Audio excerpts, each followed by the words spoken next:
थोड़े से टॉपिक पे पॉलीमर्स का रिएक्शन से तो देख लो, उसके बाद में फिर हम लोग आगे बढ़ते हैं जरूर बायोमॉलिक्यूल। हमने कल आपको बताया होगा कि हमारे एकलक जो होते हैं जिसको मोनोमर्स कहते हैं, और ये किसी भी बहुलक के सबसे छोटे पार्ट होते हैं। इनका एक प्रोसेस होता है जिस प्रोसेस का नाम है बहुलकीकरण।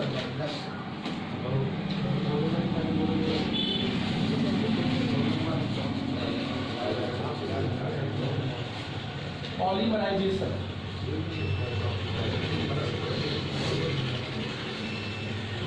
ये सब क्या बना लेते हैं? और ये दो प्रोसेस से स्पेशली चलते हैं, या तो योगात्मक अभिक्रिया के थ्रू चलते हैं, एडिशन रिएक्शन के थ्रू, या तो फिर संघनन अभिक्रिया के थ्रू चलते हैं। और इस आधार के बहुलक को दो प्रकार में डिवाइड भी किया गया है। एक तो होता है योगात्मक बहुलक और एक होता है संघनन बहुलक। जब योगात्मक अभिक्रिया होगी तो इससे पता चलेगा कि उसमें कोई भी बाई प्रोडक्ट नहीं बनेगा, और जब संघनन बहुलक होगा तो पक्का है कि उसमें वाटर या कार्बन डाइऑक्साइड के बाई प्रोडक्ट्स आएंगे। तो हम उसके आधार पर चेक कर लेते हैं। इसमें हम कुछ एग्जाम्पल करके दिखा रहे हैं। जैसे सबसे नंबर पहला बहुलक है पॉलीथीन। क्या है? पॉलीथीन। अगर हम पॉलीथीन की बात करें तो पॉलीथीन का जो फार्मूला होता है वो होता है CH2 single bond CH2 single bond का होलियन। होलियन का मतलब यही चीज है, लाख बार आएगी होगी सीधा, 10,000 20,000 बार, मतलब बहुत लंबी चेन होती है। इसमें कई पीसेस जुड़े होते हैं। जैसे कि दीवार को आप जोड़ते हो, अब उसमें दीवार में ईटा जोड़ते चले जाते हैं। ऐसे इसमें यही वाला पार्ट बार बार ऐसे ऐड करते जाओ। ब्रैकेट लगा दिया कि मतलब यही चीज बार बार ऐसे आगे ला के जोड़ते जाओ और वो क्या बना देगा?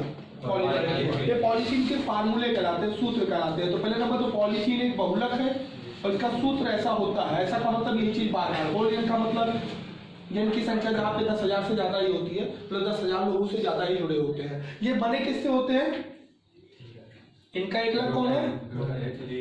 एथिलीन। कौन है?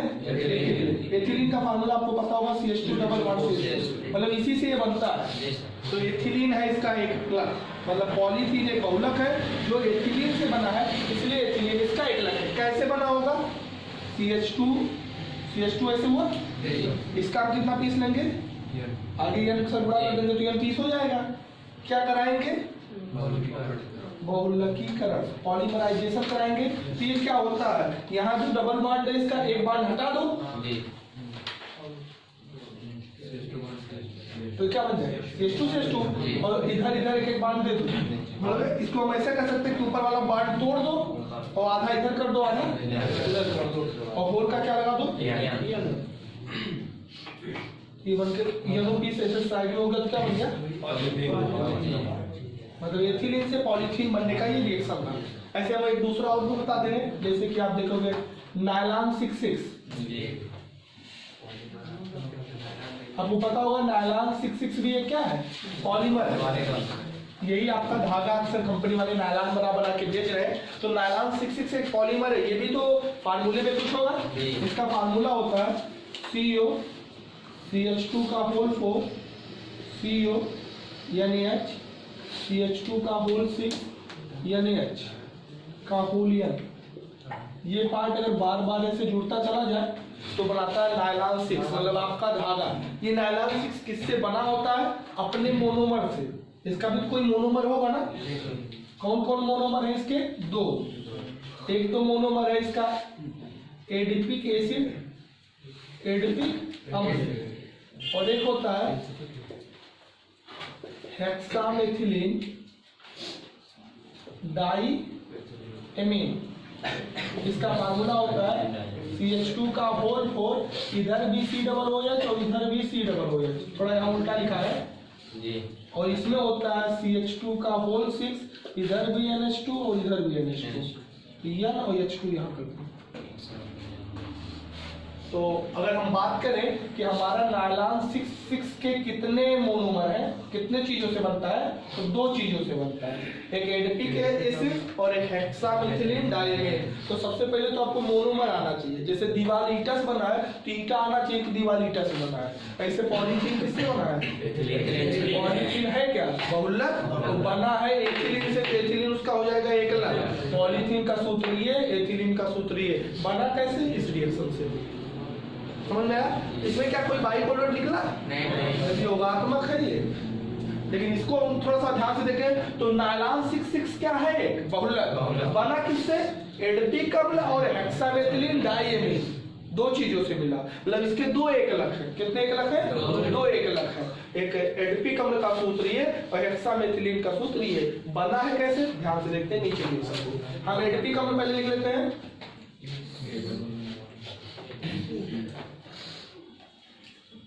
COOH को उल्टा लिखा है इधर, क्योंकि सी बार बना है तो जैसे COOH उधर लिखते हो तो सीधा लिखा जाता है, इधर उल्टा ऐसे पढ़ लिया जाता है। CH2 का होल 4 और COO, इसमें क्या कार्बन है? 6 कार्बन, 4 ट्रिब्यून। इसका मतलब CH2 4 बार है और क्या?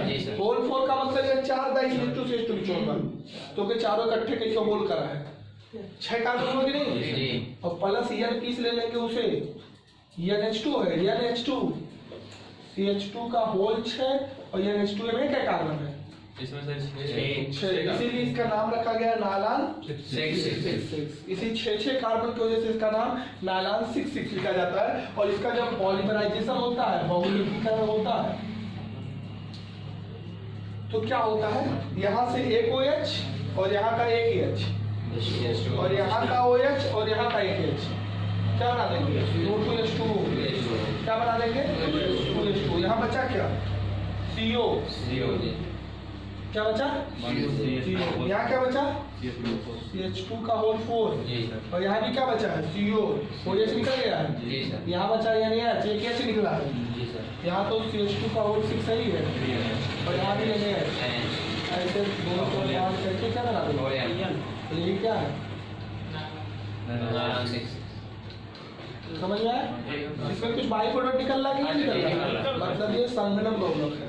तो ये कंडेंसेशन का प्रोसेस चल रहा है, ये योगात्मक एडिशन का प्रोसेस चल रहा है, इसमें कोई बाई प्रोडक्ट नहीं बना है। तो हमें तैयार कैसे रखना होता है? कुछ बहुलकों के नाम रखने होंगे, जैसे पॉलीथीन है, पॉलीस्टाइरीन है, नियोप्रीन है, बैकेलाइट है, फॉर्मल्डिहाइड यूरिया रेजिन है, यूरिया फॉर्मल्डिहाइड रेजिन, ये आपका ब्यूनायस है, ब्यूनायन है, नायलॉन 6 है, नायलॉन 66 है।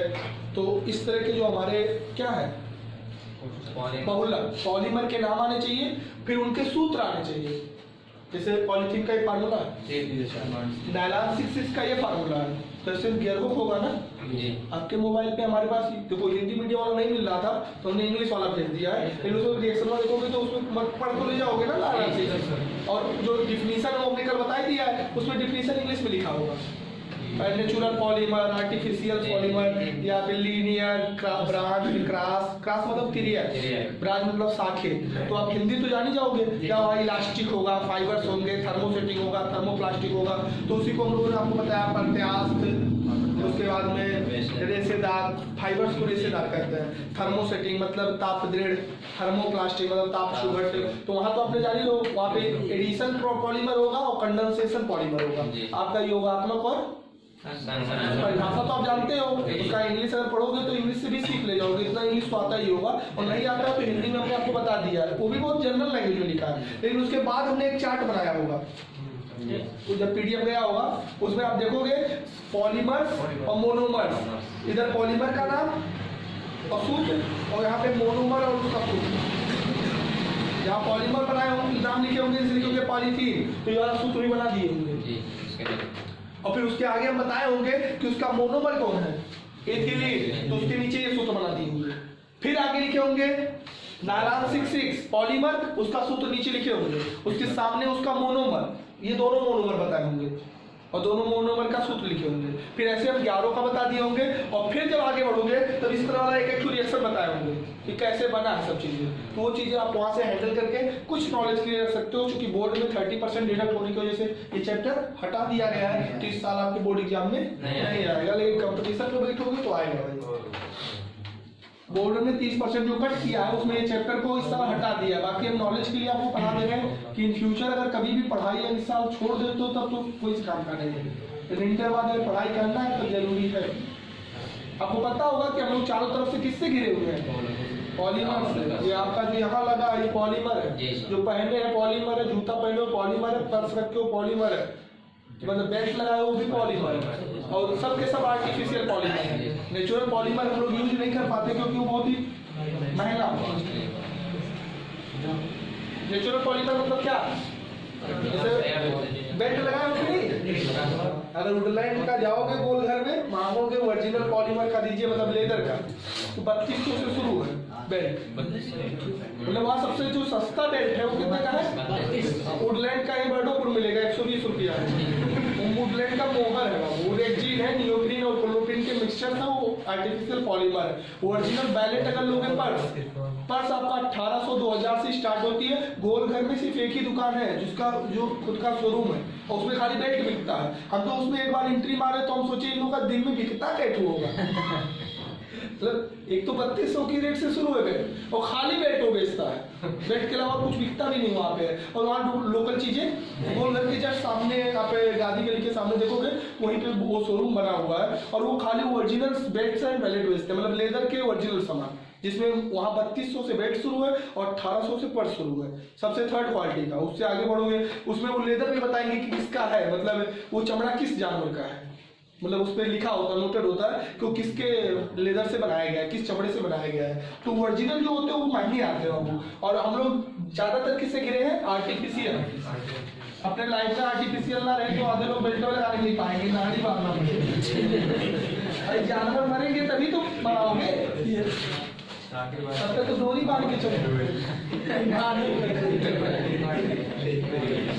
मतलब आर्टिफिशियल साइंस आपको बहुत कुछ देके गया है।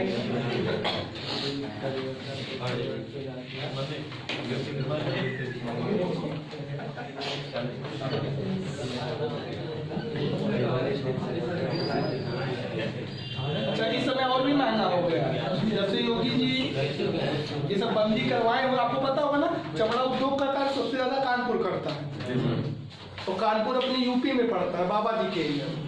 तो बाबा जी जानवरों को काटना मारना, चमड़ा तो मिलेगा नहीं। इसमें तुम बकरी का चमड़ा बेचो, जो देखते हो ना जो 300 बिकता था 13 रुपये में मिलेगा। तो चमड़ा का कारोबार ठप, तो चमड़ा ठप तो फिर वो कारोबार वहाँ का ठप, और जब वहाँ का ठप तो ये महंगा और होगा कि सस्ता। जो 3800 का हुई ये समय 1800 रुपये हुई, क्योंकि जब चमड़े का कारोबार रुक गया तो उसके सामान और भी महंगे हो जाएंगे, और महंगे का मतलब इसमें उसके और भी रेट्स बढ़ गए होंगे जो हमारे चमड़ा उद्योग से कार्य करता है। इस समय कानपुर का जो चमड़ा उद्योग वाला एरिया था वो एकदम बंद होने का कगार पे है, मतलब वो एकदम खत्म होने वाला है। वो सब भाग गए हैं बंगाल, कहाँ पे बंगाल, मतलब पूरा का पूरा कोलकाता शिफ्ट हो रहा है। मतलब धीरे धीरे कानपुर इंडस्ट्रियल एरिया धीरे धीरे खत्म हो जाएगी, क्योंकि जो इंडस्ट्री खोलता है वो क्या ढूंढता है, सुविधाएं। तो कानपुर में तीनों सुविधा नहीं हो पा रहा है, ना तो काम भर का कच्चा माल पा रहा है, ना तो ट्रांसपोर्ट पा रहा है, ना इलेक्ट्रिसिटी पा रहा है। और जिस देश में ये तीन चीज ना मिले उस वहाँ पे कोई अपना रोजगार नहीं। चाइना यही चीज देता था वो, इसीलिए वहाँ पे हर देश वाले कंपनी डाले थे। तो जैसे अंबानी से पूछोगे कहाँ डाला जाए तो यही पता करते कि किस देश वाले सबसे सस्ता बिजली दे रहे हैं और सबसे अच्छा ट्रांसपोर्ट दे रहे हैं। ट्रांसपोर्ट मतलब चलने के लिए, क्योंकि अपने इधर जाते तो इतना दिक्कत है, यहाँ से गोरखपुर जाने मतलब कई किलोमीटर, 100 किलोमीटर 4 घंटा लगेगा। अमेरिका में 100 घंटा मतलब 100 किलोमीटर 1 घंटा। अमेरिका में कहीं भी चले जाओ 100 किलोमीटर जाने में 1 घंटा ज्यादा नहीं लगेगा अपनी गाड़ी से। वहाँ 100-120 से कम नहीं चलते हैं, रोड इतनी चौड़े बनाए गए हैं, 8 लेन 9 लेन की पूरी खाली है, आराम से जाओ। तो वहाँ पे क्या बच रहा है, हर कंपनी टाइम बचाना चाहती है। जहाँ उनका ट्रक 3 चक्कर मारेगा वहाँ 13 चक्कर मारेगा, तो उनका खर्चा बचेगा कि नहीं। यहाँ एक ही ड्राइवर से काम चलेगा, एक ही ट्रक से काम चलेगा, यहाँ पे 13 ट्रक रखना पड़ेगा, क्योंकि एक ट्रक फोन करोगे पता चलेगा पीपीगंज में फंसा है, माल ही नहीं पहुंचेगा। तो हम लोग की जो कंपनी होती है वो अक्सर शिफ्ट हो जाती है जहाँ पे ट्रांसपोर्ट और इलेक्ट्रिसिटी सस्ता मिलता है। चाइना ट्रांसपोर्ट खर्चवा 0 करा दिया था, हम रोड टैक्स लेवे नहीं करेंगे तुमसे, चलाओ हमारे रोड पे, तोड़ो हम बनवाएंगे कि रोड टैक्स, यहाँ रोड टैक्स देना पड़ता है। और इलेक्ट्रिसिटी का 1 रुपया यूनिट कर दिया था, यहाँ अपने घरेलू 4 रुपया यूनिट है। घरेलू का मतलब सब्सिडी देने के बाद 4 रुपया यूनिट हम लोग अपने घर का भरते हैं लाइन, और वहाँ वो इंडस्ट्री कमाने वाले को कितने दे रहा था, 1 रुपया यूनिट लो बिजली, और भरपूर लो जितना तुम्हें बिजली चाहिए। मतलब तुम्हें जनरेटर नहीं चलाना है, बिजली से काम करो। बिजली से देखते हो कि जहाँ बिजली से काम चलता है वहाँ सस्ता काम चलता है, और जहाँ जनरेटर से काम चलता है वहाँ महंगा चलता है, चाहे वो जिराक्स मशीन का हो, चाहे वेल्डिंग वाले हो, और चाहे धान कूटने वाले हो, चाहे आटा पीसने वाले हो। जहाँ विद्युत से चलेगा वहाँ सस्ता रेट लगेगा।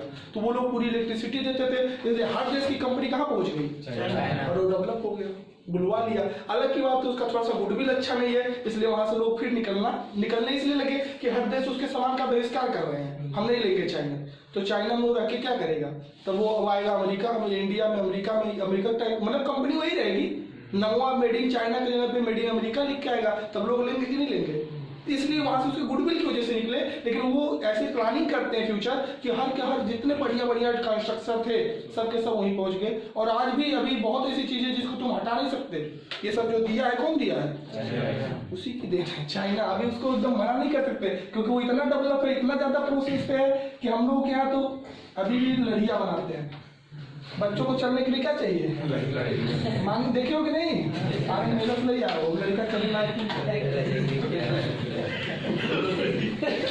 क्या बोलते हो? लड़कियां बोलते हैं छोटा सा पीस लगी वहां। लड़ियां करते क्या करते हैं?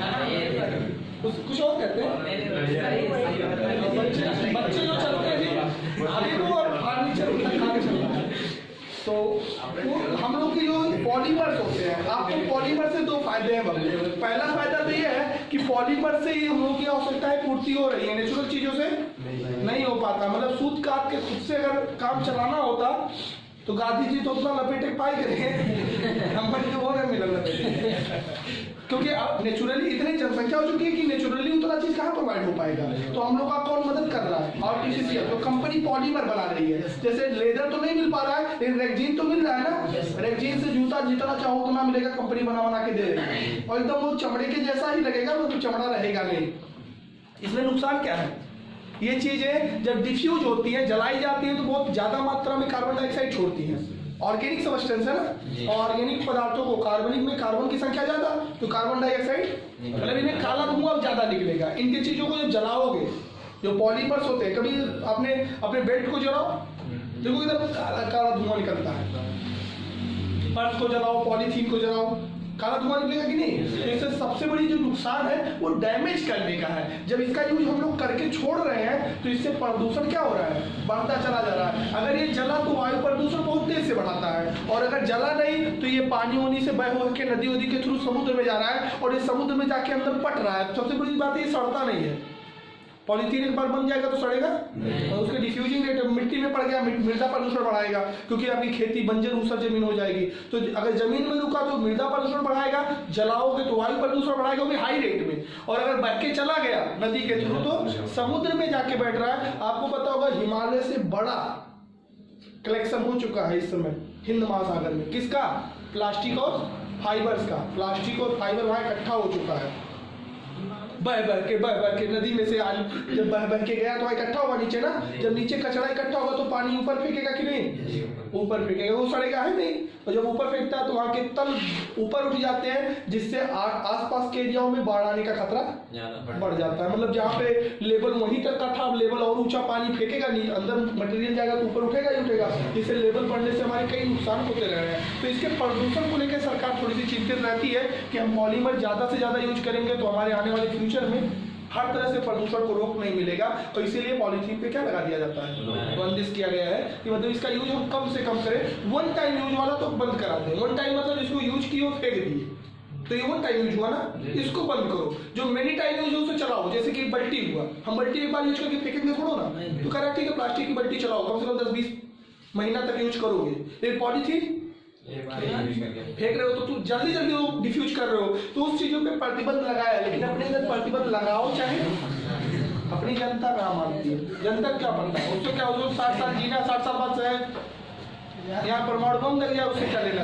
जब यहाँ सिर्फ अपनी जिंदगी बचा लो, आने वाली जनरेशन से कहो देखता मरेंगे अपना प्रदूषण में। आज पेड़ काट दो, बाद में ऑक्सीजन नहीं रहेगा, वो जाने, हम तो जी के निकल लेंगे 60 साल के बाद। तो हमारे अंदर की विचारधारा ऐसी होती, जानते हो कि नहीं?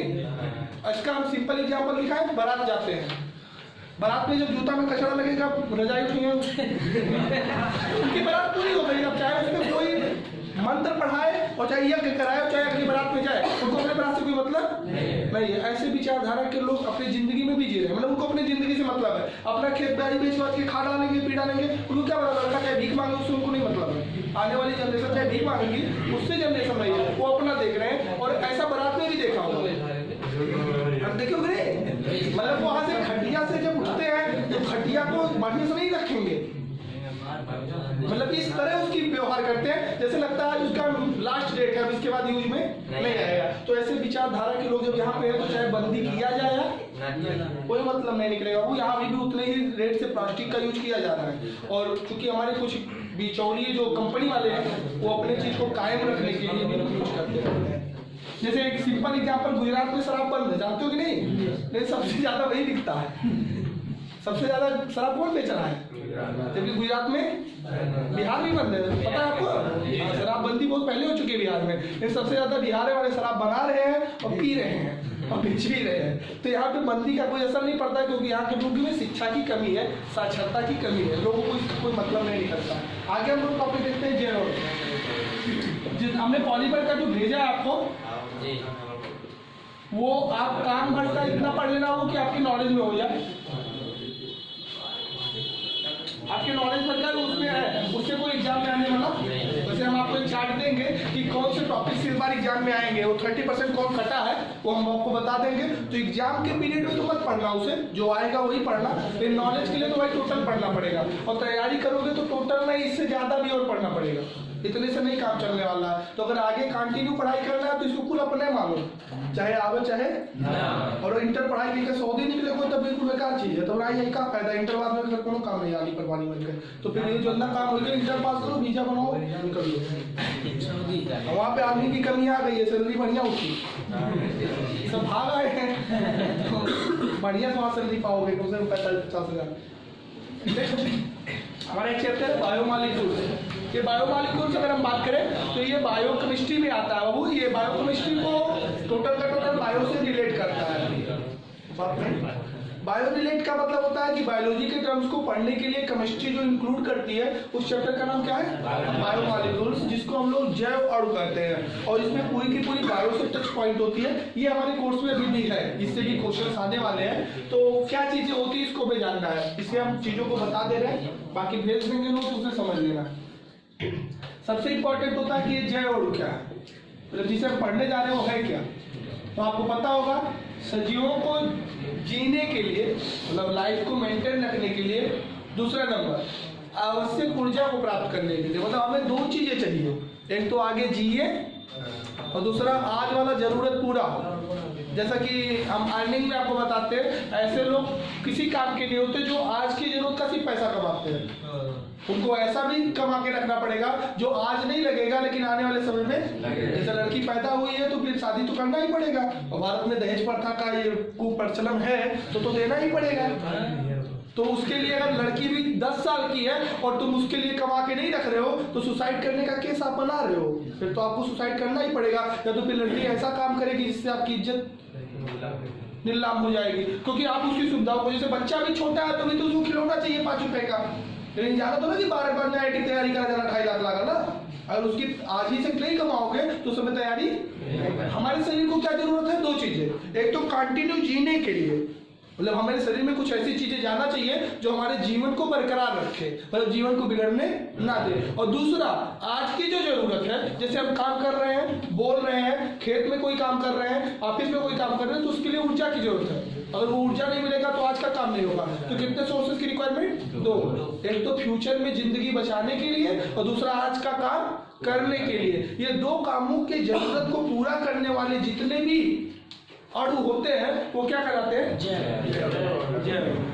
मतलब बायोमॉलिक्यूल्स, बायो का मतलब होता है लिविंग थिंग से, जीवन से, मतलब हमारी जिंदगी से, जिसमें भी जिंदगी होती है, सजीव होते हैं, जो लिविंग थिंग्स होते हैं उन्हीं को बायो में पढ़ा जाता है। और उनको 2 चीजें, एक तो कंटिन्यू जो चल रहा है प्रोसेस, उस प्रोसेस के लिए, और दूसरा जो प्रेजेंट टाइम में यूज है। जैसे कि हम एग्जांपल आपको बता दें, हमारा बॉडी डेली बढ़ रहा है कि नहीं बढ़ रहा है? बढ़ने के लिए कुछ चाहिए कि अपने आप बढ़ेगा? कुछ चाहिए। ये कंटिन्यू बढ़ने के लिए जो चाहिए, और दूसरा ये जो हम बक रहे हैं इसमें ऊर्जा लग रही है कि नहीं लग रही है? तो इसके लिए जो हम बोल रहे हैं, या हमारे खेत में काम कर रहे हैं या कहीं ऑफिस में काम कर रहे हैं, तो ऊर्जा खर्च हो रहा है ना, उसके लिए जो आज हम यूज कर रहे हैं। अच्छा, हम लोग अभी कम यूज करेंगे तो कम लगेगा। मान लीजिए हम दिन भर आराम किए तब तो बॉडी का ऊर्जा कम खर्च होगा, लेकिन अगर हम लोग खेत में मान लीजिए दिन भर आज लगे रहे तो ऊर्जा ज्यादा खर्च हो कि नहीं। तो एक तो जो खेत में काम किया आज प्रेजेंट टाइम में, कल भी करोगे, तो जो प्रेजेंट टाइम में काम कर रहे हो उसके लिए, और एक जो आपकी ये जिंदगी बढ़ रही है, जो आप बढ़ रहे हो, ग्रोथ कर रहे हो, मोटे तगड़े हो रहे हो, या जो आपकी उम्र बढ़ रही है, जो आपकी जीवन आगे कंटिन्यू रन कर रहा है, उसके लिए, ये दोनों की रिक्वायरमेंट को पूरा करने के लिए हमारे शरीर में आवश्यक अणुओं को, जो भी अणु इंपॉर्टेंट है, जो भी मॉलिक्यूल्स या जो भी पदार्थों की जरूरत है, उसी को क्या बोला जाता है, जैव अणु। और जैव अणु की स्टडी इसी चैप्टर में हम लोग करते हैं। अब हम पता करेंगे कि हमें वास्तव में ये चीजों को मेंटेन करने के लिए चाहिए क्या। तो उसमें नाम आता है संतुलित आहार।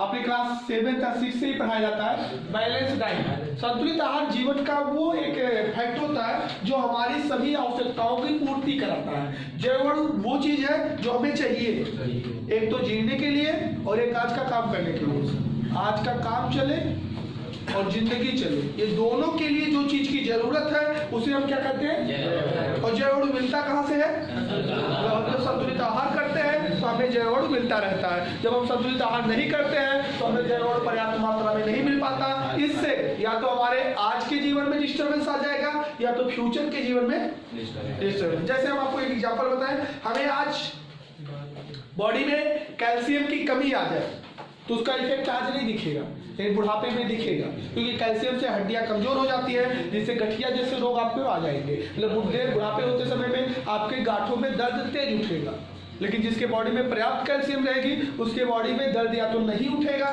या तो उठेगा भी तो बहुत माइनर उठेगा। तो बुढ़ापे में तो लूजेज हो ही जाते हैं, लेकिन फिर भी पर्याप्त मात्रा में उनकी दिक्कत नहीं होती है। जैसे हम आंखों की बात कर लें, आंखों के और बालों के लिए विटामिन सी की सबसे मेन फैक्ट्री सोर्स है।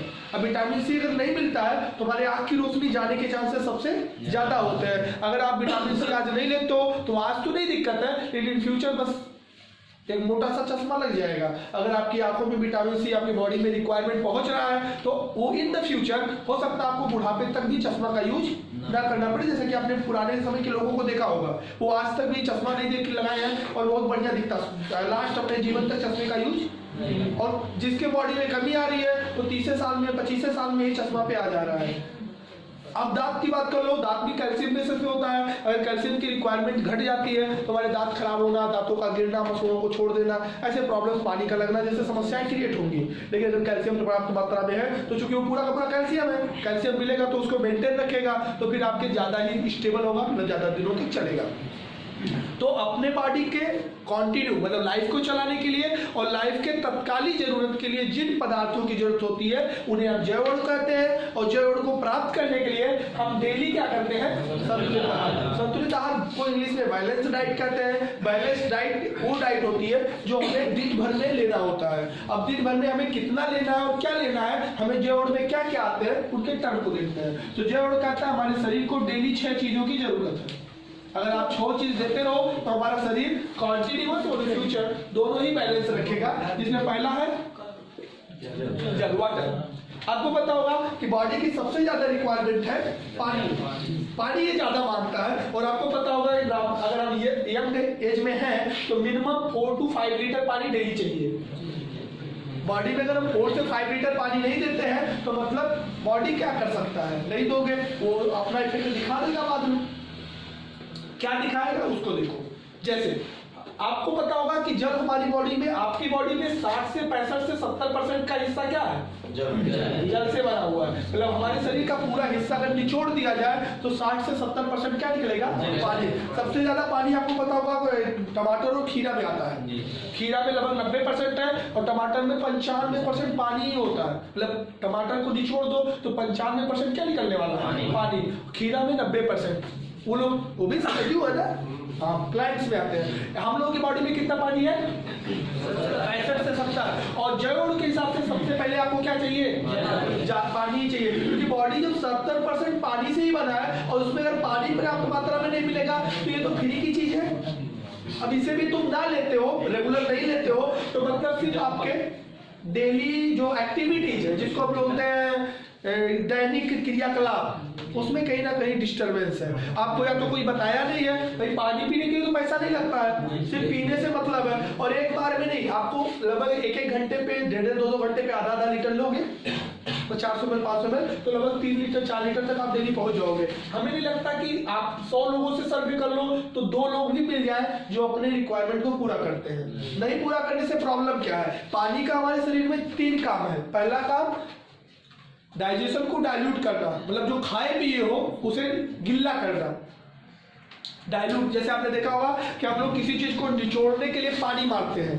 आपने लाही को पेरते समय देखा है, लाही को सूखा नहीं पेरा जाता है, उसमें बीच बीच में पानी डालते रहते हैं ताकि वो क्या हो जाए, नम हो जाए, और नम होकर हम उसके आयल को निकाल सके। हम जो खाना खाते हैं अगर पर्याप्त मात्रा में पानी नहीं लेते हैं तो खाना से पूरी चीजें निचोड़ मतलब खाओगे निकालोगे लेकिन तुम्हारे बॉडी को कुछ मिलेगा नहीं, क्योंकि मिलेगा तब जब वो पचेगा, और पचने के लिए उसे डाइल्यूट होना है, और डाइल्यूट के लिए पानी की जरूरत है। लेकिन यहाँ ध्यान देने वाली बात है कि आप खाना खाने के तत्काल बाद पानी नहीं ले सकते, क्योंकि पानी जैसे अगर तत्काल लेते हो तो हमारे बॉडी में एक पित्तरस होता है जो खाना खाते ही निकलता है, और अगर वो पानी पा गया तो एक HCl है, अम्ल है। अम्ल मतलब एक आग टाइप बॉडी में, आपको पता है जठर ग्रंथि होती है जिससे आग निकलता है। लोग बोलते हैं आग पेट में होता है जो जलाता है खाने को, आग नहीं है बाबू, वो गर्म चीज है जो कि पित्तरस कहते हैं, या जठर ग्रंथि से जिसको निकालता है, पित्तरस से निकलता है, और वो चीज अगर पानी तुरंत पी ले तो बुझ जाएगा, और अगर वो बुझ गया तो समझ लो फिर खाना पचेगा नहीं बल्कि सड़ेगा। तो खाना बॉडी में 2 होता है, या तो पचता है या तो अगर वो पचने का काबिल हो गया तो पच जाएगा तो कुछ मिल जाएगा, और या तो फिर सड़ जाएगा। पचने और सड़ने के बाद दोनों बाई प्रोडक्ट एक जैसे निकलते हैं, मतलब आप सुबह सुबह जान नहीं पाओगे कि आज वाला खाना पचा था कि, लेकिन पचाने से पहले आपको ये बात ध्यान देना है कि खाना खाने के लगभग आधे घंटे तक आपको पानी को उतने लेना जिससे गला साफ हो जाए, क्योंकि उस समय कौन काम कर रहा होता है, पित्तरस, और पित्तरस में अगर पानी मिल गया तो पित्तरस डाइल्यूट होकर मतलब अम्ल खराब हो जाता है, और अगर पित्ताशय आपके खाने में नहीं मिला तो फिर वो पचना, कभी किसी किताब में नहीं लिखा वो पचेगा, मतलब वो कुछ देर तक रहेगा और उसमें क्या हो जाती है, फर्मेंटेशन हो जाता है, सड़न हो जाती है, और सड़ के वो बाहर निकल जाता है, जबकि उससे कुछ आपको मिलता है। ऐसा आपने देखा होगा कि बहुत लोग बहुत कुछ खाते हैं लेकिन खाने का तरीका गलत होने की वजह से उनकी बॉडी में वो लगता नहीं है।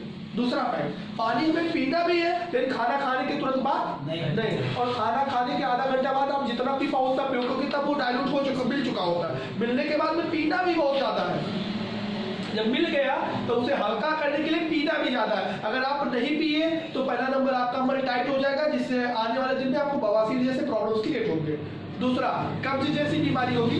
तीसरा, आपको पता होगा जिस नाली से पानी नहीं गुजरता उसमें कचड़े जमते हैं, तो अपेंडिक्स या आपके अल्सर, जिसको हम लोग स्टमक कैंसर बोलते हैं, ऐसे समस्या है क्योंकि आपकी बॉडी से वो गंदगी जा रही है, गंदगी है ना। आप देखो डेली 24 घंटे में जीभ पे इतना गंदगी आ जाता है जिसको 10 मिनट से साफ कर लेते हो, तो अंदर कितना गंदगी आता होगा, और अगर वो गंदगी साफ करने के लिए कौन है, और पानी अगर पर्याप्त मात्रा में, जैसे नाली साफ करने के लिए हम पानी गिरा देते हैं तो नाली साफ हो जाता है, ऐसे में रेगुलर पानी लेना पड़ेगा उस चीजों को, रास्तों को साफ करने के लिए, ताकि हमारे वहां पे अंदर कोई ऐसी प्रॉब्लम्स ना आए, क्रिएट ना हो, क्योंकि वो जब सड़न चीजें रह जाएंगी तो गैस बनाने का, एसिडिटी जैसे प्रॉब्लम्स क्रिएट होंगे।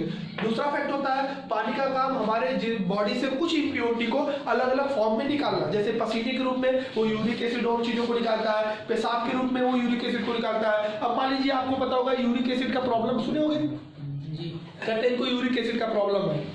क्यों प्रॉब्लम हो जाता है? क्योंकि बॉडी में तो यूरिया बनती है, अब वो निकालने के लिए 2 ही रास्ता है, या तो पसीना है तो पेशाब। अगर दोनों के लिए पानी की जरूरत है, पानी पियोगे तो पसीना निकलेगा, नहीं पियोगे तो ज्यादा नहीं निकलेगा, पानी पियोगे तभी पेशाब होगा, नहीं पियोगे तो नहीं होगा। अगर ये दोनों काम नहीं करते हो तो ये दोनों आपके बॉडी में कलेक्ट होते चले जाते हैं, जो कि ओल्ड एज में आपको यूरिक एसिड वाला प्रॉब्लम आ जाएगा। यूरिक एसिड हो जाने का मतलब शरीर का हर पार्ट दर्द करेगा, यहाँ से लेकर वहां तक बिना काम किए दर्द करेगा। जैसा कि आपने देखा होगा कि यहाँ पे दवाइयाँ चलती है, डॉक्टरों में कई पेशेंट को सुने होंगे इनको यूरिक एसिड का प्रॉब्लम है, यूरिक एसिड बॉडी में भर चुका है, वो निकाले नहीं अपने यंग एज में, निकला क्यों नहीं? क्योंकि वो पर्याप्त मात्रा में पानी नहीं पिए। तो पढ़ाई का मतलब खाली लिखना और पढ़ना नहीं होता, हो पढ़ाई करने का मतलब समझ के अपने लाइफ में लाना होता है, और जो लाता है वही कुछ कर पाता है। दूसरा फैक्ट, हमारी बॉडी कहती है जब तुम जल वाला काम कर दे रहे हो तब हमें चाहिए कार्बोहाइड्रेट। दूसरे फैक्ट पे कार्बोहाइड्रेट चाहिए जो आपकी बॉडी को क्या प्रदान कराएगा? ऊर्जा। हम लोग गलत टाइम पे ऊर्जा पर, जैसे कार्बोहाइड्रेट का सबसे बड़ा सोर्स है चावल, गन्ना, गेहूं, आलू, ये सब किसमें आते हैं? कार्बोहाइड्रेट के सोर्सेस है। मतलब ये आपके बॉडी को क्या देते हैं? कार्बोहाइड्रेट। कार्बोहाइड्रेट हमें क्या देगा? ऊर्जा देगा। ऊर्जा कब की जरूरत है? आज काम करने के लिए, बड़ा होने के लिए। अब जिस दिन तुम्हें काम नहीं करना है उस दिन भी चाप के खाओगे तो ये ऊर्जा बॉडी दे देगा कि नहीं दे देगा? और जब वो यूज में नहीं आया तो उसको ग्लाइकोजन कहते हैं, जो हमको चर्बी एक दूसरे वर्ड में बोला जाता है, वो पेट पे आके जमना स्टार्ट कर देगा। भाई तुम्हें काम करना नहीं था और खाए हो दबा के ऊर्जा लेने के लिए, तो ऊर्जा तो पूछेगा ना भाई किधर जाए? नहीं जाना है, चलो खेत में काम करोगे तो निकलेगा। नहीं करना है तो कुछ लोग खा के उसको जिम में वर्कआउट करके निकालते हैं। निकालना तो भाई पड़ेगा। और अगर तुम वर्कआउट नहीं करते हो, जिम में काम भी नहीं करते हो, तो ये ऊर्जा फिर आपके बॉडी में फैट बनाएगा, ग्लाइकोजन बनाएगा। ग्लाइकोजन एक कार्बोहाइड्रेट का लास्ट लेनिंग होती है। बात नहीं जी, जो स्टमक पे जमता है, पेट पे जमता है और धीरे धीरे हमारा पेट बाहर आना शुरू कर देता है। समझ में आया? तीसरा, ये पेट निकाले हुए को मजबूत मत समझना, सबसे कमजोर आदमी। हम आपको कई चीजें बताएंगे जो आपके लाइफ से बहुत इंपॉर्टेंट रहेगा। प्रोटीन का सबसे बेस्ट एग्जांपल दाल, सोयाबीन। ये हमारे बॉडी को क्या देते हैं? प्रोटीन देते क्या है? हमारी बॉडी को तीसरे नंबर पे क्या चाहिए? प्रोटीन चाहिए। और प्रोटीन हमारे बॉडी के मसल्स को तैयार करता है, मतलब संरचना को बढ़ाता है। मतलब हमारे बॉडी के आने वाले लाइफ, जैसे बॉडी बड़ा होना चाहिए नहीं? कुछ लोग देखोगे पापा है लंबा लेकिन बापू भी लागत है 17.5 साल के, जैसे 37 साल के। विकास ही नहीं हुआ बॉडी का। बॉडी का विकास क्यों नहीं होता? ये हम बता दें, बॉडी के विकास के लिए 2 तरीके होते हैं। आप कार्बोहाइड्रेट के विकास नहीं कर सकते बाबू, क्योंकि जानते हो अगर बाइक में मोबिल और पेट्रोल दोनों की जरूरत है। मोबिल वाला काम पेट्रोल नहीं करेगा। हम लोग जब सागो खाना बनाते हैं, जहाँ पे आपने देखा होगा खाना, चावल बना लेंगे, आलू तरकारी बना लेंगे और 2 रोटी ले लेंगे, कहेंगे खाना खा के आए। क्या क्या मिला उन्हें? चाहे चावल खाए हो या चाहे रोटी खाए हो, चाहे आलू तरकारी खाए हो, कुछ मिला कार्बोहाइड्रेट मिला हो, कुछ नहीं मिला। और ये कहते हैं खाना खा लिए। ये हमारे यहाँ नासमझ की बात है। अगर आप इसमें से दाल या सोयाबीन नहीं रखते हो, दाल में हर चीज आता है, उड़द, चना, मटर। दाल का मतलब होता है दलहन का मतलब जो टूट गया आधे में से। काजू जैसे हुआ, मूंगफली हुआ, आधे में टूटेगा ना, उसको दलहन कहते हैं। तो दाल वाले जितने भी सूज होते हैं उसमें प्रोटीन देने का काम करते हैं। हमें कब जरूरत है इसकी प्रोटीन की, ये बताओ? जब हम 22 साल के हैं कि जब 12 साल के हैं? जब 12 साल का लड़का होता है तब उसमें उसकी बॉडी की विकास की, तो हमने लाइफ टाइम में बताया है कि कब शरीर का विकास होना चाहिए। जब आपके घरों में आपके बच्चे, आपके भाई का शरीर का विकास हो रहा हो, तो उसे ये काम रोक कर ज्यादा क्या देना चाहिए? ये जैसे आपको बीच बीच में मूंगफली के दाने भूज के दे देना चाहिए, सोयाबीन के भुने हुए पार्ट दे देना चाहिए, या हमें चना भिगो के खिलाना चाहिए। क्यों देना चाहिए सब चीजें? क्योंकि ये ऊर्जा नहीं देंगी, उनके बॉडी का क्या कराएंगे? विकास कराएंगे। लेकिन जब हम 22 या 24 साल के हो जाते हैं तब बॉडी का विकास रुक जाता है, क्योंकि वो एक एज होता है जब आप बढ़ते हो, उसके बाद बढ़ना बंद हो जाता है। वास्तविक तौर पे हमारे इंडिया में जो रिक्वायरमेंट से देखा गया, 22 साल तक हम अपने हाइट को बढ़ा सकते हैं। 22 के बाद में वर्कआउट करके 1-2 इंच इलास्टिसिटी से बढ़ा दो, खिंचाव से खींचोगे अपने शरीर को, तनाव की वजह से हर कोई बढ़ जाता है ना, रबड़ भी बढ़ जाता है। तो अपनी बॉडी में जैसे वर्कआउट करते हो, जिम करते हो, तो 1 इंच बढ़ने का चांस होता है, मतलब 2 सेंटीमीटर बढ़ने का चांस होता है। उससे ज्यादा तुम वर्कआउट से नहीं बढ़ा सकते। बढ़ाने का सोर्सेज जो एज था, वो एज होता है 8 साल से लेकर 18 साल तक तेज बढ़ता है, और 18 से 22 तक में थोड़ा स्लो बढ़ता है, लेकिन इतने बीच में बढ़ता है। तो इस बीच में भी क्या ज्यादा रखना चाहिए? प्रोटीन। प्रोटीन के सबस्टेंस में दाल, सोयाबीन की चीजें आती है। जब यही हम लोग नहीं जान पाते हैं तो हम लोग को लाना पड़ता है कंप्लान। कंप्लान कुछ होता नहीं बाबू, वो मूंगफली का चूड़ होता है, सोयाबीन का चूड़ होता है। मतलब पूरे प्रोटीन को पीस के हमको 220 रुपया डब्बा पकड़ाते हैं, जबकि वो मिला जुला के 60-70 रुपए का सामान भी नहीं होता है कंपनी का। अगर आप उसको नेचुरली खरीदो तो, जैसे कि विटामिन सी की गोली आप ले लो, विटामिन सी की गोली जो आती है वो 1 रुपया गोली आती है, और 2 रुपये नेबुआ लाओ, 6 विटामिन सी गोली बराबर रस निकली। एक बार नेबुआ निचोड़ो, पियो, 6 गोली बराबर काम करेगी। तो 2 रुपये नेबुआ खाओगे कि 6 रुपये गोली खाओगे, तो आप पे डिपेंड करता है। जब आप अपने दैनिक लाइफ में उसका यूज नहीं करते तो डॉक्टर का मजबूरी है, वो दवा लिखेगा, मतलब कंप्लान या बी कॉम्प्लेक्स के टैबलेट दिए जाते हैं आपको बढ़ने के लिए। जब बच्चे नहीं बढ़ते तो लोग दिखाते हैं डॉक्टर को, डॉक्टर को दिखाना ही पड़ेगा, तुम्हें तो पता ही नहीं कि अभी क्या देना चाहिए। लेकिन जब हम हाई लेवल में आते हैं, जब अभी स्टेज में आ गए ना, अब कहेंगे चना भिगो खाओ, तो जब भिगोएगा तो भिगो या नहीं। अच्छा, अब काम कर रहे हैं तो क्या चाहिए? ऊर्जा। मतलब जब आप जैसे वो भी डिपेंड करो, ऑफिस पे काम करते हो तो ये हल्का फूड्स लो, क्योंकि इसकी कम मात्रा जरूरी है, तो आपके पेट ज्यादा बाहर नहीं आएंगे। लेकिन जैसे किसानों के तो बहुत बम्पर काम करते हैं, या जो लेबर वर्क के मजदूर हैं, तो वो इसको दबा के लेंगे तभी उनको कोई दिक्कत नहीं। गाँव देहात में चाहे जितना दबा के खाएं उनको शुगर नहीं होगा, क्योंकि जो भी होता है वो एनर्जी बर्न हो जाती है, खत्म हो जाती है। या तो फिर अगर दबाए आप तो वर्कआउट करो, मतलब जिम में काम करो, ताकि आपका पूरा का पूरा एनर्जी लॉस हो जाए। और एनर्जी लॉस हो जाएगा तो वो इकट्ठा नहीं होगा, तो ग्लाइकोजन नहीं बनेगा, तो शुगर नहीं बनेगा। अगर आपने ये गलती किया, इसको बहुत ज्यादा अमाउंट में ले लिए और बर्न नहीं किए, जलाए नहीं, तो पक्का है आपके अंदर 4 प्रॉब्लम क्रिएट होंगे। पहला ग्लाइकोजन का करेक्शन, दूसरा फैट करेक्शन से पेट का निकलना, थर्ड डायबिटीज मतलब शुगर का मरीज हो जाना, और चौथा जब शुगर ये बढ़ जाते हैं तो हमारी नसें मोटी हो जाती है। भाई किसी भी नाली में कुछ जम जाएगा तो नाली पतला हो जाएगा कि नहीं हो जाएगा? जगह कम बचेगा, जब जगह कम बचेगा तो खून उतना तेज दौड़ पाएगा नहीं। तो हार्ट को क्या बनाना पड़ेगा? प्रेशर, जिसको हम बीपी कहते हैं, ब्लड प्रेशर। मतलब आपके ब्लड प्रेशर जैसे प्रॉब्लम्स क्रिएट हो जाएंगे। तो हम लोग को जो रोग हो जाते हैं, जो कमियां हो जाती है, वो सिर्फ हमारी गलतियों का रिजल्ट होता है। अगर हम उसको समझते हैं बेहतर तो हम उन चीजों से बच सकते हैं। नेक्स्ट फैक्ट होता है प्रोटीन के बाद वसा। ये आपको पता होगा हमें 2 जगह से मिलता है, तेल या घी या मक्खन। तेल या घी सबसे बड़ा सोर्स होता है, जिसमें घी सबसे मेन फैक्ट में आता है। ये हमारे स्टोरेज का काम करता है। वसा का काम 2 जगह पे है, एक तो हमारे बॉडी के कुछ सूक्ष्म जगहों पे रिएक्शन को चलवाता है फैट को, और दूसरा ये माइटोकॉन्ड्रिया के लेयरिंग बना के रखता है। मतलब ये इमरजेंसी फूड का काम करता है। जैसे मान लीजिए जब आप खाना नहीं पाते हो 2-3 दिन तक, मान लीजिए 2 दिन तक आपको खाना नहीं मिला, तो आपके बॉडी को एनर्जी कौन दिलाएगा?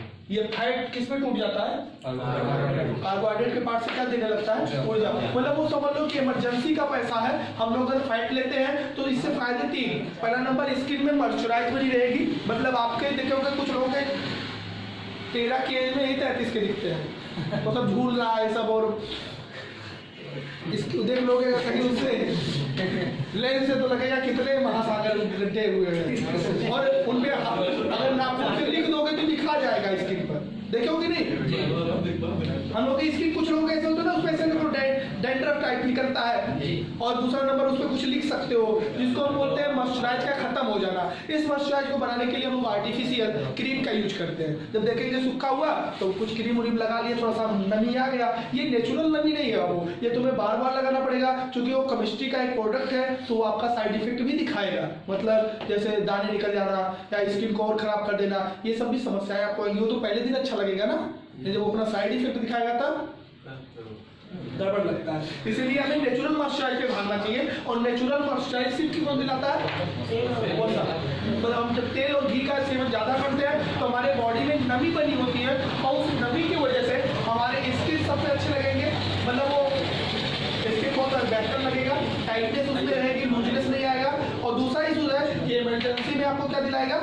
ऊर्जा। अगले पे आते हैं विटामिन। विटामिन आपको पता होगा ये प्रतिरक्षी क्षमता का कार्य करता है, जो हमारे रोगों से लड़ने का काम करता है। मतलब बॉडी में आने वाले नकारात्मक, जिसको हम निगेटिव बोल सकते हैं, उन चीजों के लिए एंटीजन क्रिएट करता है। जैसे कि मान लीजिए हमारे अंदर कोई बैक्टीरिया आ गया, और बैक्टीरिया तो जैसे यहाँ दाद हो गया, तो इस दाद एक फंगल डिसीज है, फफूंद है। अब वो फफूंद को खत्म करने के लिए बॉडी अपने आप ट्राई करेगा। क्या करेगा? ट्राई। वो ट्राई करने वाला जो सब्सटेंस है वो कौन है? विटामिन। जिसके बॉडी में विटामिन के कलेक्शन भरे होते हैं, चाहे वो विटामिन ए हो, चाहे विटामिन बी हो, चाहे विटामिन सी हो, चाहे डी हो, चाहे ई हो, तो उनके बॉडी में रोग होने के बाद भी वो धीरे धीरे उसको क्या कर देगा? दबा देगा। जैसे आपने सुना होगा किसी किसी को फोड़ा हो जाए अपने आप ठीक हो जाता है, और किसी किसी को बिना दवा के, तो मतलब दवा बाहरी आपको सोर्सेस लेने पड़ेंगे। लेकिन आपकी बॉडी, जिसको हम लोग इम्यूनिटी सिस्टम कहते हैं, इम्यूनिटी सिस्टम अगर टाइट है तो फिर कोई भी वायरस, कोई भी बैक्टीरिया या कोई भी डिसीज आपको ज्यादा परेशान नहीं कर पाएगा। आपकी बॉडी खुद से लड़ लेगी और एंटीजन क्रिएट करके उसको क्या कर देगी? रिमूव कर देगी। लेकिन अगर आपका कमजोर पड़ा तो आपको हल्का सा धूप लगेगा तो बुखार आ जाएगा, हल्का सा ठंड लगेगा तो बुखार हो जाएगा, हल्का सा कट जाएगा तो पता चलेगा 10 दिन तक ठीक नहीं हो रहा है। क्यों ऐसा होता है? क्योंकि हमारे बॉडी में क्या कमी है? विटामिन की जो सोर्सेस है वो कहाँ पे है?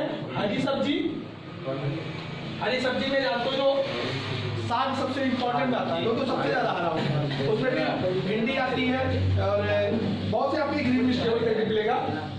रसदार फल, फल में कैसा लेना है, जैसे केला है तो केला विटामिन नहीं दे पाएगा, वो केला आपका कार्बोहाइड्रेट और प्रोटीन के पार्ट में चला जाता है। रसदार में जैसे आपके अनार के पार्ट्स आते हैं, मौसमी आते हैं और संतरे आते हैं, ये जो रसदार जो फल होते हैं वो भी अगर हल्का खट्टा है तो उसमें विटामिन सी के अमाउंट ज्यादा होने की वजह से खट्टा होता है, और भी बाकी विटामिन मिले होते हैं। और इसके बाद में हमारा जो अगला फैक्ट होता है उसमें आपके जो खट्टे फल होते हैं, कच्चा खट्टा फल, कच्चा में कौन कौन आता है, जैसे आंवला, इमली नहीं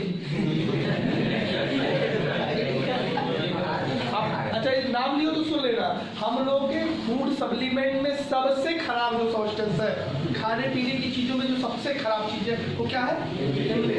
इमली में आपके वैद्याचार्यों ने बताया है कि अगर कोई भी 20 साल तक लगातार इमली के पेड़ के नीचे सो जाए, इमली से दातून कर ले और इमली का चटनी खा ले तो उसे कुष्ठ रोग हो जाएगा। कौन सा रोग, कुष्ठ रोग, मतलब समझते हो, कोरी तो सुनो जैसे जाला हाथ टेढ़ा हो जाता है उसी को कुष्ठ रोग कहते हैं। ये कुष्ठ रोग उसे हो जाएगा, मतलब कुष्ठ रोग होने का वो वजह होता है। और आपको पता होगा, एक बार हम आपको छोटी सी बात बता दें, हम लोगों का एक राजा था और उसको कुष्ठ रोग की समस्या थी।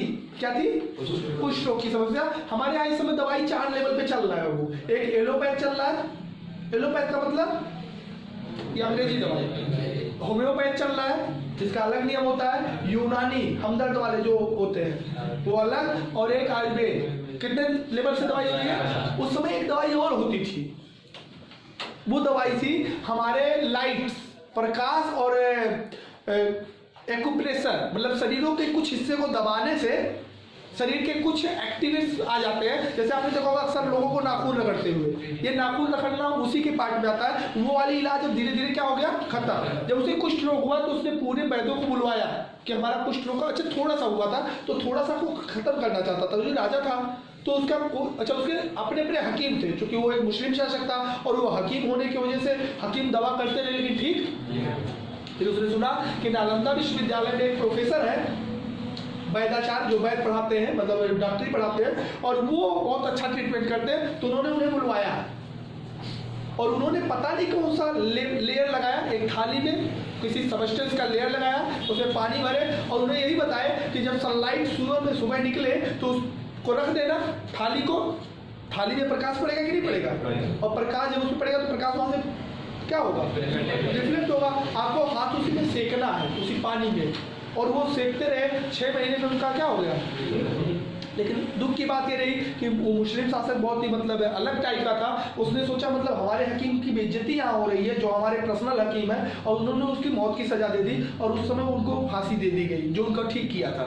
तो कभी कभी नेकी के कार्य भी क्या हो जाते हैं, मतलब नेकी करते समय ध्यान देना चाहिए कि नेकी किसके साथ किया जा रहा है। तो कहूँ पानी पिया ले वो बस ऊपर जी के ऊपर ही गया, तो हम दवाई कराओ वो नेकी करे।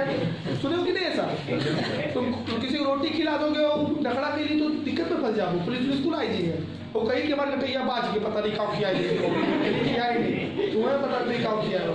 ऐसे में नेकी करना वहाँ पे लिए बताया गया है कि नेकी सबके साथ नेकी करोगे तो दिक्कत में आ जाओगे। दुष्ट लोगों के साथ नेकी नहीं करना चाहिए, दुष्टता ही करना चाहिए, अच्छे लोगों के साथ नेकी करना चाहिए। वो उनको मार दिया। उसी समय की एक बात थी कि उस समय विदेश से एक बहुत बड़ा वैद्य था, क्योंकि वो सुने थे कि विश्वगुरु है इंडिया के पास बहुत सारा ज्ञान है। तो एक आदमी को एकदम स्वस्थ था, क्योंकि उस समय पैदल यात्रा चलती थी, उसे भेजा गया था कि जाओ उनसे कुछ पूछाओ कि हमारे बॉडी में कोई कमी है क्या। और जब वो भेजा था तो बताया था कि जब भी तुम करना, तो उसने दातून दे दिया था इमली का, और इमली खिलाते खिलाते भेजा था कि चटनी खाना इमली का, इमली के पेड़ के नीचे ही सोने की कोशिश करना, तो वो वैद्य आपका बेहतर इलाज करेंगे। ये नहीं बताता इससे तुम्हें रोग हो जाएगा। और जब तक वो इंडिया पहुंचा, अपने देश से इंडिया पदयात्रा में था, पदयात्रा में पैदल चलने का, जैसे एक गांव से 2-4 गांव आगे, रात हो गया वहीं सो गए, फिर अगले दिन चले। और वो जब यहाँ पे उस वैद्य के पास आया तो उसको क्या हो चुका था, कुष्ठ रोग के अंश आ गए थे। मतलब पूरा नहीं हुआ था, लेकिन थोड़ा थोड़ा आया था। और उन्होंने जब ये बातें बताई तो यहाँ के वैद्याचार्य जान गए कि हमारा परीक्षा ले रहा है कि हम समझ पा रहे हैं कि नहीं। उन्होंने बोला आपको कुछ नहीं हुआ है, आप उनसे बताइएगा कि आपको कुछ नहीं हुआ है, आप एकदम स्वस्थ हैं। और उन्होंने कहा अब जब जाना तो खाली तुम्हें नीम के साथ जाना है, मतलब नीम का दातून करना है, नीम के पेड़ के नीचे सोना है, नीम के पत्तियों पे सोना है, और नीम से उबाले हुए पानी से नहाना है, और नीम के 1-2 पत्ते खा लिया करना है। जब वो इस तरह के फेजेज में गया तो लगभग वहां जाते जाते क्या हो चुका था, मतलब हमारे खाने पीने की चीजों में आयुर्वेद बताती है सबसे खतरनाक चीज इमली और सबसे लाभदायक चीज, मतलब अगर नीम के दातुन करते हो दांत में सड़न आ ही नहीं सकता है, लेकिन अगर नीम का दातुन कर लो डेली तक, मतलब ऐसी चीजें होती है। नीम के पेड़ के नीचे तुम सो, तुम्हें फंगल डिसीज होने के चांसेस बहुत कम होंगे, क्योंकि जो फंगल डिसीज होते हैं नीम के आसपास नहीं आते हैं। नीम के पेड़ के नीचे सोने से हवाएं उसी के थ्रू आएंगी ना, उसके, क्योंकि नीम का पेड़ हो या कोई पेड़ हो ऑक्सीजन देता है कि नहीं देता है, वो ऑक्सीजन जो आपकी बॉडी के चारों तरफ आते हैं वो प्रोटेक्ट करते हैं हमारे बैक्टीरियल डिसीज से, जिसमें दांत खाज खजूरी या स्किन प्रॉब्लम्स आते हैं आपको, तो वो एक इशूज था। और हमारा विटामिन सी हमारे शरीर में वही काम करता है, मतलब शरीर से रोगों को बचाने का कार्य करता है। अगर बॉडी में विटामिन की कमी आई पक्का है रोगग्रस्त हो जाओगे, मतलब रोगों का एक अच्छा खासा घेरा आपको घेर देगा। लास्ट खरीद लो, इसको क्या बोलते हैं, मिनरल्स। मिनरल्स की बात करें तो मिनरल्स का जो मेन सोर्स होता है वो होता है सलाद, सैलेड। आपको पता होगा सैलेड में ही आपको पर्याप्त मात्रा में मिनरल्स मिलते हैं। अब सलाद में जो कच्ची चीजें आती है जिसमें हम लोग चुकंदर या मूली, गाजर या प्याज के टुकड़े खाते हो, वो आपको क्या दिलाता है, और ये 6 की 6 चीजों का यूज हमें डेली लाइफ में है, रोज चाहिए। बस यहाँ 2 चीजें है, ये दोनों ध्यान देना है कि तुम जिस दिन ज्यादा काम करते हो उस दिन इसको ज्यादा ले सकते हो, जिस दिन कम काम करना है या काम नहीं करना है तो इसे कम मात्रा में लो। और ये वाला चीज हमें कम लेना चाहिए, 8 साल से 22 साल तक ज्यादा लेना चाहिए, ताकि हमारी बॉडी का विकास बढ़िया से हो, क्योंकि विकास करने में यही मदद करता है। आप किसी भी देखोगे ना डाइट में, चावल बनाएंगे खांडी, 5 रोटी और आलू का भुजिया तरकारी, के पानी साथ तोड़ देते हैं, कहा खाना खा चुके, क्या बताओ वो बैलेंस डाइट की है, खाली उन्हें एक चीज मिला है, क्या, ना तो उन्हें प्रोटीन का कोई पार्ट मिला, ना तो फैट मिला, ना विटामिन मिला ना। और यही वजह है कि आज में आप 100 में सर्वे करो, 99 नहीं, 100 को कोई ना कोई बीमारी निकल जाएगी। अलग की बात है जब वो बीमारी घातक होती है तब हम दवा कराते हैं। जैसे आप स्वस्थ हो, हम स्वस्थ नहीं मानेंगे, स्वस्थ तब माने जाएंगे जब चेकअप पे स्वस्थ आ जाए। आप पूरी बॉडी चेक करवा लो, एक बार MRI करा लो, एक बार पूरा ब्लड चेक करा लो, एक बार यूरिक एसिड चेक करा लो, और आंख और दांत चेक करवा लो। आपकी भी होती है ना क्षमता देखने की, आप में कमी निकलेगी। अलग है जब तक वो स्टेज है, हाई स्टेज में नहीं आ रहा है, तब तक हम लोग उसको क्या कर रहे हैं, इग्नोर कर रहे हैं। मतलब जब तक फोड़ा निकल के मान लो इसे छोड़ कर है तब तक मुस्कियात है, जब वो आदत है इतना बड़ा तब कहा फोड़ा है। ऐसे कंडीशन में हमारी बॉडी बात को समझना और समझना नहीं जरूरी है, एग्जाम में आएगा तो लिख के निकल जाएगा। अगर लाइफ में कुछ % आप इसको फॉलो करोगे तो आपके लाइफ के लिए प्रॉफिटफुल होगा, नहीं फॉलो करोगे तो अलग की बात है। शरीर की अगर हम बात करें तो हमने आपको बताया है शरीर को जो चीजें जरूरत होती है उसे क्या कहते हैं, जैव मिलता कहाँ से, संतुलित आहार में कितनी चीजें चाहिए, और ये 6 चीजें कहाँ से मिलेगा वो सोर्सेस आप जान सकते हो। इसमें 1-2 सोर्स ऐसे आते हैं जो सबसे ज्यादा आप लोगों को पता होगा, होता है मांस, दूध, अंडा।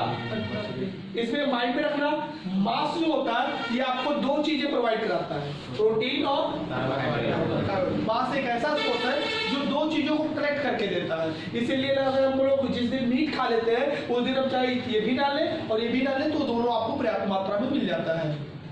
अंडा प्रोटीन्स, फैट्स और विटामिन 3 का कॉम्बिनेशन है, मतलब ये 3 आपको दिलाएगा।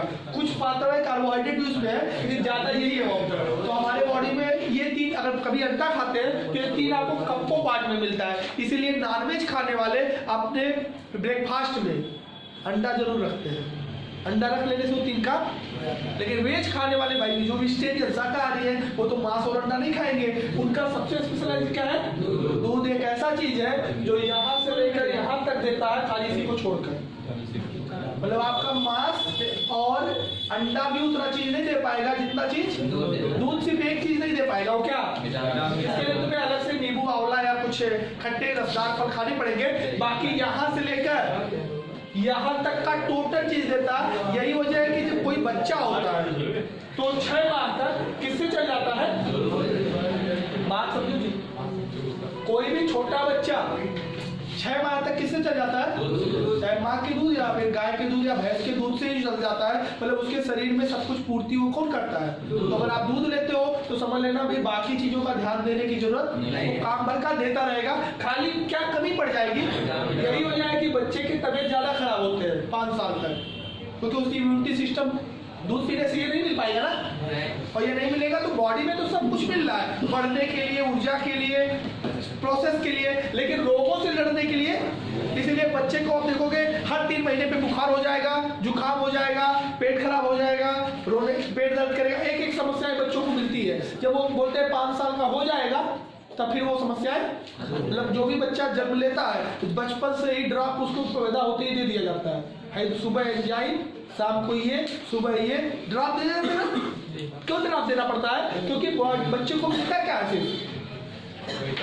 दूध, और दूध हमें दिला क्या देता है? सब कुछ। मतलब वो बच्चा पानी नहीं पीता है, कोई दिक्कत नहीं है, पानी दूध में अवेलेबल है। वो खाना नहीं खाता है, कार्बोहाइड्रेट दूध में है, प्रोटीन नहीं मिलती है, वो भी दूध में है, वसा घी जिसको कहते हो वो भी दूध में है, और जो खनिज लवण है कैल्शियम वैल्शियम ये भी दूध में।